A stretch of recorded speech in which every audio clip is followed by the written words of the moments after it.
Welcome to Meeple Mentor. I'm Jared, and we're about to play In Too Deep. Let's take a look. I'll show you how. Feel free to pause the video as needed to follow along with your copy of the game.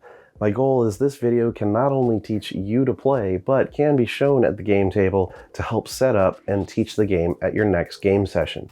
As part of that goal, I've added chapter timestamps in the description to the different sections of the tutorial to easily recap relevant rules for you. Also, my copy of the game uses the Kickstarter Deluxe upgraded components, so make sure to subscribe and hit the notification bell below the video so you don't miss any of my latest content.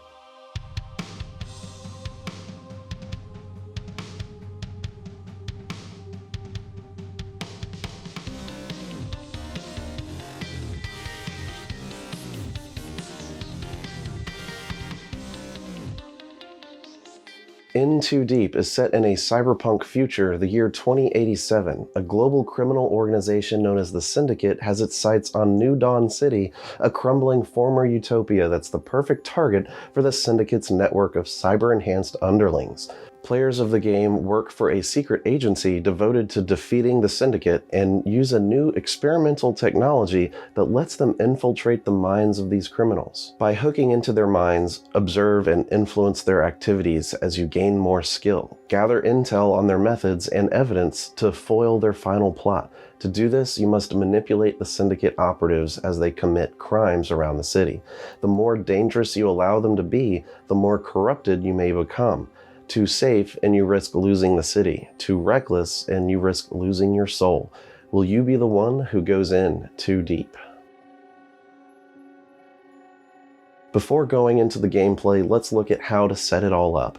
These cards, dice, and marker are the solo components and won't be needed when playing with other people. For now, put those back in the box. I'll teach the solo mode at the end of the video. Find the 8 city zone boards and shuffle them up. Randomly lay them out in a face-up octagon to make up New Dawn City. Take all 8 item tokens and drop one randomly into each zone. The Sentinel should start in the downtown zone. Place a red blockade token on the clockwise edge of downtown between the zones, and the other on the opposite side of the city. In a 2 to 3 player game, 5 criminals are used, while in a 4 to 5 player game, 6 are used. Select the ones you want, or randomize them by shuffling and drawing their cards out. The other side of the criminal cards are the player aids, so any unused criminals can be passed out to players for that. For the criminals being used in your game, collect their miniature, hook tags, and grip tokens. The criminals will start in random zones of the city with no more than 1 in a zone, and none with the Sentinel. The hook tag should go in the void in the center of the city. Give each player a grip token for each criminal in play. Collect the yellow heat markers, which are either wooden cylinders or the plastic miniatures. Place 3 of them in the blocks zone. 3 zones clockwise from that put out 2 heat. Then 1 heat, 3 more zones further clockwise. Leave the criminals' reference cards with their abilities face up on the table for all players to see. Next, you'll need to create the story crime decks with the 1, 2, and 3 on the backs. There's 7 possible storylines indicated by a letter. It's recommended to only use 5 at a time. To quickly randomize which 5, shuffle all the level 3 crime cards and draw 2 cards. These are the 2 storylines that won't be in your game. Look through the level 1 and level 2 story cards and remove all cards with that letter found in the top left. Additionally, if playing with fewer than 4 players, remove all story cards that show the 4+ indicator on the cards. It will be in the top right corner of the cards. Shuffle all the side crimes into a deck and place it nearby as well. Leave room on the table for a storyline display. It'll be empty now, but as players complete story crimes, they'll put them face up in a row. Lay out the evidence board near the city with the right side face up depending on your player count. I'll set up for a 3-player game. Mix all the circular evidence tokens into a face-down supply. Draw 4 face-up to put onto these 4 spots on the board known as the plank. Next, place evidence tokens face-down into the large pool above it to fill the designated spots based on player count. Create a face-down supply of the boost tiles and mix them up. Draw and reveal 3 of them into their spots at the top of the board known as the boost wheel. Lay out the syndicate board near the city as well, below the evidence board. The side that has the V locker is the 5-player side. Shuffle all the small red dilemma cards into a face-down deck and place it near the syndicate board. Shuffle the 6 assignment tokens and place 3 random ones face up in their assignment slots. Place the dossiers on the chapter slots next to them, filling the spots marked for your player count or lower. The chapter marker should go on the topmost space of the chapter track. Create a supply pile for the tolerance tokens and the intel chits nearby as well. The intel chits look like shields and will be the victory points earned throughout the game. Give each player a console board. Console V is only used in a 5-player game. The criminal's grip discs should be stacked onto the leftmost space of the grip track. Each player should take a random evidence token from the supply and keep it face down in your memory area of your console in the center. You may always look at what you've collected, but should be careful not to show other players. Give each player 3 intel chits, also added to their memory. Everyone should be dealt 1 side crime card and 1 level 1 story crime card to their hand. You can give out extra player aids to those who want one. Randomly determine a start player. Clockwise from them, the second and third players randomly select one of their grip discs to advance 1 space on their track. The 4th and 5th players will get to randomly advance 2 of their grip discs 1 space. You're now set up and ready to play. The game of In Too Deep is played turn after turn until the end of a chapter is triggered. After 3 chapters, final points are scored, and the player with the most victory points wins the game. Chapters are kept track of by the hourglass token here. Players will get to control criminals in the city by hooking into them and increasing the grip they have with them. The longer they hook into a criminal, the more grip they can gain. You'll be operating outside the law with the police force and blockades restricting criminal activities. The syndicates will be doing illegal stuff whether being influenced or not, so it's up to you on how dangerous the mission becomes while nudging them towards certain behaviors. Players always get to start their turn with hooking into a criminal and gaining grip with them, in addition to any other criminals they have already hooked on their console. Being hooked into criminals allows you to do actions with them, including completing side crimes and story crimes. Each criminal also has a unique ability or special action available to them, but only players who have gained at least 3 grip with them may use it. You may want to also think about gaining grip with each criminal, since the lowest ranked grip on your track will be extra points at the end of the game. Evenly advancing the grip discs is good for gaining access to their abilities, but also more points at the end of the game. When the evidence pool is empty and the plank cannot be refilled, the chapter ends at the end of the current player's turn. A couple things happen when resolving a chapter, starting with checking if the chapter's investigation was completed. If all the dossiers were removed, players earn intel points for each one they've collected. In Chapter 1, each dossier collected earns the player 2 points each. In Chapter 2, 3 points each, and in Chapter 3, 4 points each. If some dossiers still remain, the player who collected the least will be penalized. The penalty in Chapter 1 is losing 2 grip, and in Chapter 2, 3 grip. The penalty in the final chapter is losing 5 intel points.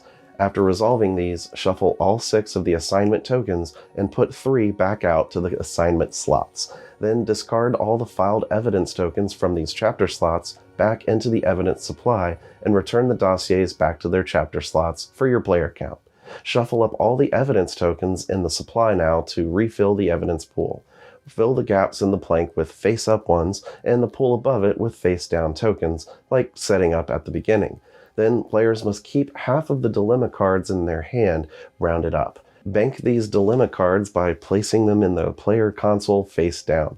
They will affect your corruption level at the end of the game. Discarded dilemma cards should be put into a face-down discarded dilemma deck. By collecting tolerance tokens, players can reduce their corruption at the end of the game. Lastly, to finish resolving the end of a chapter, flip any evidence tokens in the shared locker of the final plot. Move them off the bonus slots to free them up to be filled in the next chapter. Plus, players will slowly get some shared information on what evidence is being filed to foil the syndicate's plot. At the end of the third and final chapter, the least corrupt player earns a bonus, while the player with the most will suffer a penalty if the final plot was foiled. Some final points get awarded for things on collected dilemma cards, evidence tokens, and grip. I'll cover more on final scoring at the end of the video. On a player's turn, you'll go through these steps in order each time: hook, gain grip, perform actions, optionally complete a story crime, then optionally ditch and draw cards. At the start of your turn, you're able to hook into one new criminal to bring it under your control. If you already have one criminal hooked, you don't have to hook into anyone. Additionally, you are allowed to freely unhook from any you wish first and return their tags to the void, sliding remaining hooks up to fill the gaps. You must have at least one hooked criminal to proceed with your turn. Choose and take a criminal's hook tag and place it on an empty spot in your console, 3 at maximum. Taking a hook tag from the void in the center of the city is free. Taking a hook tag currently on another player's console costs 1 intel chit. Pay that player 1 chit from your collected points.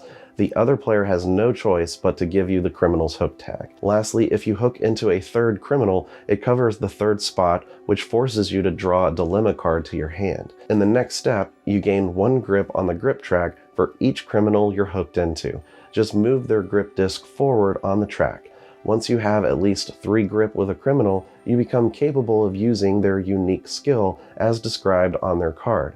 Once you have a criminal's grip in the stamina range, you are able to spend grip with them while hooked to take extra actions. By losing or spending grip, you could potentially drop out of stamina range or out of skill range. You'll lose that benefit with them until you can get their grip high enough again. After gaining grip, you may take 2 actions on your turn using any combination of criminals you're hooked into. Extra actions can be taken with a criminal hooked into by spending grip from the stamina range. Just move their disc back once to take an extra action with them. Otherwise, you'll only have 2 actions to take per turn, not 2 actions per criminal. However, there are a couple free actions available to you. Dropping an item is free, spending collected boost tokens is free, and completing a side crime are all free actions. The side crimes are the green-backed cards and don't have plot prerequisites. Since they are free to do during your turn, any number of side crimes you have could be done during your turn. Check the board state and see if the conditions of the side crime is met. Otherwise, there are no prerequisites. If you reveal it and realize that the conditions haven't been met, take it back to your hand and continue your turn. If you've met the conditions, then read the text aloud and confirm the conditions are met with everyone. Then follow any instructions printed in magenta. Gain all the rewards shown at the bottom of the card from left to right. The back of the rulebook describes most of the icons found in the game, but rewards usually give you intel points, boost tokens, grip, evidence, dilemma cards, and/or let you file evidence. After resolving each reward, discard the crime to a discard pile next to the side crimes deck. If the deck ever runs out, shuffle the discards to make a new deck. After performing actions, you have the option to complete 1 story crime from your hand. These are the numbered pink cards, part of plot storylines. All level 1 story crimes can be completed, but level 2 and 3 crimes must have their prerequisites completed in the timeline. Check for the lettered story crime cards in the upper left corner. To complete B2 story crime, for example, B1 must have been completed. And to complete story crime B3, both B1 and B2 must be completed. It doesn't matter who completed them, they are all placed in the storyline and can help any player meet a crime's prerequisite. If you think you've completed a story crime, reveal it to everyone and show that the necessary prerequisite crimes have been completed. If that's not the case, take it back to your hand and move to the final step of the turn. Otherwise, continue to read aloud and verify every part of the crime's criteria text to make sure it's completely satisfying. There are lots of clarifications in the rulebook on page 10 if you have questions on what a term means. Sometimes completing a crime causes an immediate effect, which will be found in magenta. You must follow those instructions fully. The rewards for you are shown at the bottom of the card, but you have 2 options, 2 ways to resolve the crime's approach. The green side on the left is the restrained approach, and the red side on the right is the reckless approach. You can choose either, but whichever you choose, you must resolve and gain all the rewards shown from left to right. You'll usually gain a number of intel chits first, more from the reckless approach. Then draw the number of dilemma cards shown from the deck into your hand. Then you'll gain a number of evidence from the plank and pool. More evidence is usually given by choosing the restrained approach. The first evidence taken must always be from the 4 face-up in the plank. Any more must be drawn blindly from the face-down evidence tokens in the pool above it. If there aren't enough evidence tokens in the pool to draw, then take the rest from the supply on the table. You can look at all your collected evidence at any time, but keep it face down to be kept secret from other players. When done taking the evidence, refill the plank from the pool. Lastly, you'll be required to file a number of evidence. You must file the number shown from your collected evidence. It could be from previously collected evidence stored in your console memory. There's several places you can file evidence. They can be placed in the chapter in the green area or the final plot area in the red. You can place a matching evidence type with one of the current assignments if there's still a dossier out next to it. Collect the dossier to your console and place the token face up in its spot. To file to the final plot, you can put any evidence you like there face down. Each player has their own locker area that they can file face down evidence tokens for the final plot. Only they will ever get to look at them until the end of the game when they're all revealed. Also, there's a side area where players can also place face-down evidence to claim one-time bonuses. If empty, players could place evidence on one of the 3 bonuses to gain them immediately. At the end of the chapter, these tokens will be flipped face up, but will still count towards foiling the final plot. The top bonus is to gain a boost. The middle bonus gives you more tolerance. The bottom one lets you gain 1 grip in any criminal regardless of hook status. Once you've resolved all the rewards of the story crime, display it face up in the storyline on the table for all players to see what's been completed. Finally, for completing a story crime, unhook from all criminals you're hooked into and return their tags to the void. The final step of a player turn is to decide whether you want to ditch and draw new cards. You may discard any number of story crimes or side crimes from your hand to the bottom of their decks. Then, if you don't have at least 1 story crime and 1 side crime, you can draw 1 of each. When drawing a story crime, you can choose from whichever level deck you wish. Then you may pick up any collected crime cards you earned during your turn that were set aside face down. These are now added to your hand. Play then proceeds to the next player clockwise. Now let's take a look at the various actions that are possible on your turn using 1 or more criminals you're hooked into.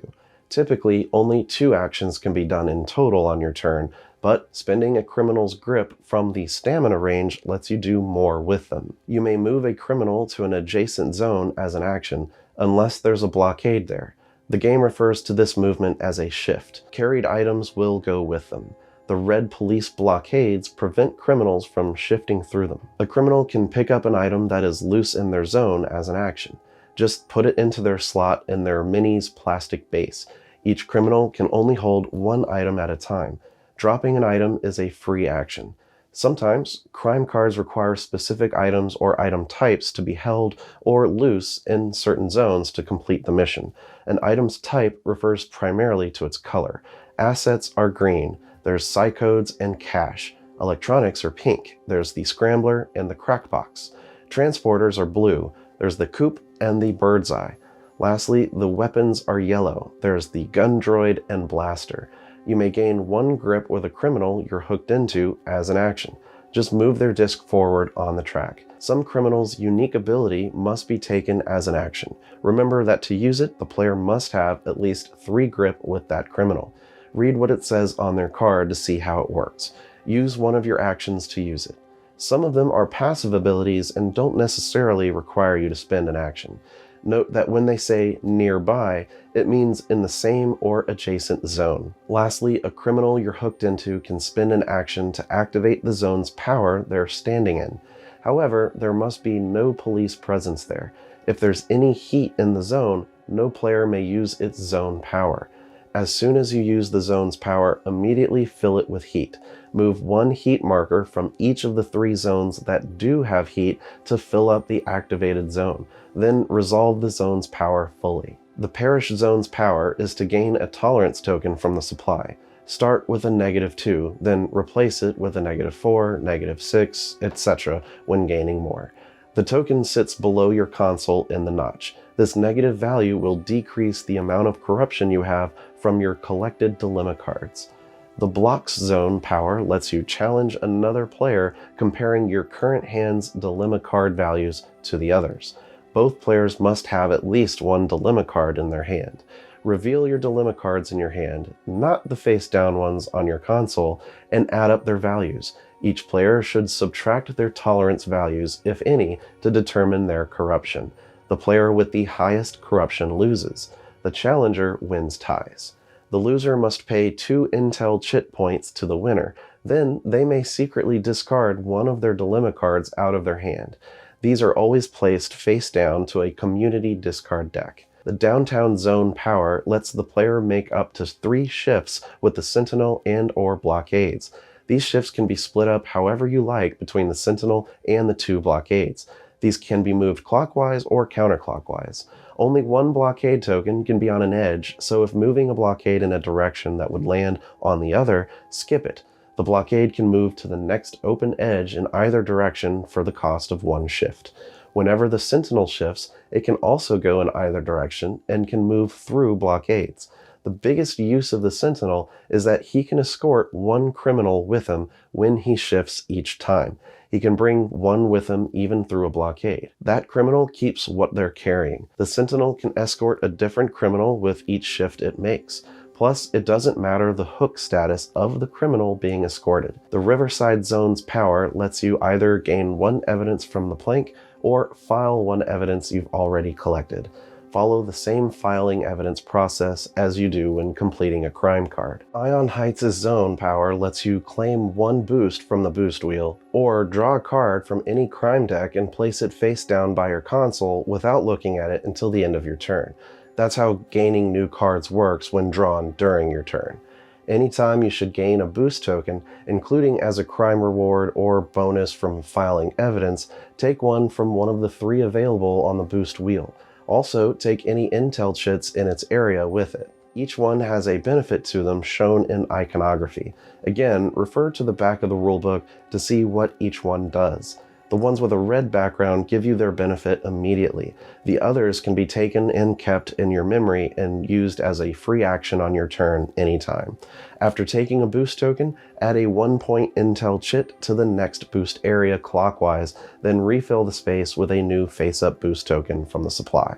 If the supply runs out, shuffle the discarded and used boost tokens into a new supply pile. The Skyport's zone power lets you move any 1 criminal from their current location to any zone. They keep whatever item they were holding at the time.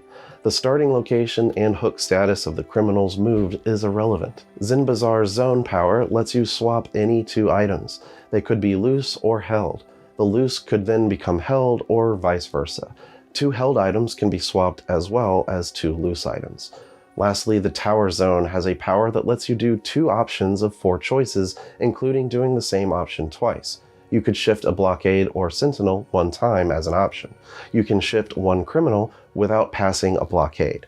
You can shift a loose or held item, which can pass blockades, and you can peek at 2 face-down evidence tokens. You could look at ones in either the pool or filed in the final plot. When the evidence pool empties in Chapter 3 and you cannot refill a plank space, finish the active player's turn and let every other player have 1 final turn before going on to resolve the chapter. Continue to refill the plank from the supply as needed during the final turns, so players can always have 4 face-up evidence to choose from. Any evidence needing to be drawn from the pool would come from the supply instead. To resolve Chapter 3, check first to see if the chapter investigation was successful. If all dossiers are gone, players earn 4 intel points per dossier collected. If there's 1 or more still on the chapter grid, the investigation was a failure and the player or tied players with the fewest dossiers gaze loses 5 points. Then everyone looks at the dilemma cards in their hands and chooses half of them to keep, rounded up. Discard the rest. Now, players will score grip. The point value is shown in each square. However, only the lowest grip disc on their grip track will score points. Collect intel chits as points earned. Next, you'll need to check who went in too deep by becoming the most corrupt. Reveal all the banked dilemma cards, add their values, and subtract the tolerance values to get everyone's final corruption score. The player with the most corruption will suffer a penalty if the plot was foiled. So reveal now all the evidence tokens in the final plot area and group them by type. In order for the plot to be foiled, there needs to be at least 3 tokens of a number of different types dependent on player count. 3 types for a 2-player game, 4 types for a 3-player game, 5 types for 4 players, and 6 types for 6. If the plot was foiled, the player who went in too deep immediately loses intel equal to their final corruption score. Otherwise, they suffer no penalty. Now stack the evidence tokens by their type and arrange them in order of most to least. The tallest stack or stacks first above the leftmost scoring bracket and on down. This determines the value of each player's collected evidence. If the brackets are full, any leftover evidence types with at least 1 token in the final plot go to the rightmost 1-point bracket. Everyone should add up their evidence tokens for each type from the tokens collected in their memory and the evidence symbols shown on their collected dilemma cards. Multiply the total by the scoring value just assessed for each type and collect intel points for it. If there are no tokens of a type in the final plot, it's not worth any points. Some dilemma cards have intel points shown on them, so players can now score those. Dilemma cards that have wanted posters on them can now be scored. Count the number of unique wanted posters collected on your console and multiply that number by itself. That's the score value earned, which you can collect in intel chits. Lastly, for each set of 3 Sentinel sigils collected on dilemma cards, score 20 points. The player with the highest score wins the game. If tied, the player with the lower final corruption is the winner. If still tied, they share the victory. In Too Deep comes with a solo mode they call Echo Mode. Echo is the agency hacker developed by the Hook program and is an AI that simulates a challenging opponent to compete against. Should you choose to, players can also add Echo Mode in a 2-player game too. Set up for a solo game as if for a 2-player game, having Echo being player 2 with some exceptions. Use only 4 criminals instead of 5. Shuffle the green Echo deck and keep it face down near Echo's given console. Give her both dice nearby. Place the Echo board near the deck with the difficulty you want face up. The normal difficulty has values 1, 2, and 3 at the bottom left, while the hard side only has 2 and 3. Put the progress marker on the start of the crime track and place the 4 criminals' grip discs into slots A through D in a random order. This is their assigned letter for the rest of the game.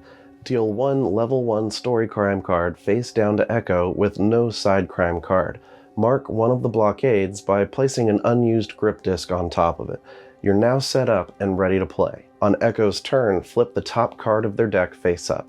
It dictates her behavior for the turn. Follow these steps in order. First, she hooks into the criminal indicated, shown by the letter on the icon. If hooking into a criminal you're already hooked into, she gives you an intel point as usual. Then roll the black die for movement. That criminal will move according to the move chart at the top right of the card, ignoring blockades. It could be 1 to 3 zones, clockwise or counterclockwise. Next, Echo will affect various board elements using both dice, but only do this step 1 time in Chapter 1, 2 times in Chapter 2, and 3 separate times in Chapter 3. So the first card flipped in the game will have this step taken. Roll the white and black dice together. The white die result will determine which thing to move, and the black die determines how it moves, following the same movement chart on the card. These results are the indicated criminal. This is a specific item, held or not. This result has you move the 3 heat group to the indicated zone. Ignore the black die. The 5th result has you move either the marked or unmarked blockade. The last one has you move the sentinel. Next, on Echo's turn, roll the black die to see how far to advance the progress marker on the crime track. The board has a chart that shows what the die result means. If Echo doesn't reach the milestone matching her current story level, she gains the reward shown on the Echo board. If she does reach her milestone, return the marker to the start of the track and then see which approach she'll take, the restrained or reckless. Echo unhooks from all criminals and reveals her crime card. She gets the rewards shown matching the approach taken. Place the crime card in the storyline display. None of its criteria need to be met. Then draw a new face-down crime card for Echo from the level 1 deck. She'll always draw from the lowest level story deck until it's all out, then draw from the next level. Whenever Echo gains evidence, it's always taken from the pool, never the plank. All her evidence will be face down on both her console and whenever filing it. The current turn's card will show where evidence will be filed if told to. It will go either into the chapter or plot. If chapter filing, the card shows which row to file to. This image means she'll file evidence to the top row of the chapter. If there are no dossiers left in that row, she'll instead file to the plot. This image means to file evidence to the final plot. When filing to the final plot, always place her evidence first in the topmost bonus slot available and give her the reward. If no boosts are available, file it in her locker. She'll only get to file to one bonus slot per turn, and the second and on will always go to her locker. When Echo gains a boost, she'll take one with the most intel on it, and if tied, you can choose. The boost is discarded without effect, but she keeps any of the intel points on there. When Echo gains grip with an unspecified criminal, she always advances her lowest grip marker. When losing grip, choose her highest. In a tie, you choose. When Echo cycles heat into a zone on her turn and the zone already has heat in it, cycle it to the next zone clockwise that has no heat. When doing this, Echo gains the zone benefit of all 3 zones. In the others, no benefit is given. At the Parish, she gains a tolerance token. At Riverside, she gains an evidence, and at Ion Heights, she gains a boost. The end of a chapter is triggered the same way, either on your turn or hers if drawing evidence and they can't. In Echo's case, she'll try to gain evidence from the pool when there's none left. Echo gains or loses chapter rewards and penalties like a normal player. When banking her dilemma cards, shuffle her hand of collected cards and bank half of them rounded up into her corrupted well, face down. The rest are discarded. The end of the game and final scoring with Echo are treated the same as if she were a human player. To use Echo with 2 human players, set up the game as if for a 3-player game, but you'll use 5 criminals instead of 4. At the end of each of her turns, cycle the grip discs down the row. The one off the board will come to the front spot. That way she'll have the opportunity to affect all 5 criminals during the game. Keep the rulebook handy and check BoardGameGeek.com for FAQs and extra content. The Meeple Mentor channel is now part of the board game community, the Gateway Network, made up of great upcoming board game content creators. The network includes Instagrammers, podcasters, YouTubers, artists, and more. Head to thegatewaynetwork.com to support new and independent board gamers. Thank you for watching this tutorial. Like and subscribe if you found this teaching helpful. Stick around if you want to watch another Learn to Play video. And remember, teach when you can, but always be learning. See you next time.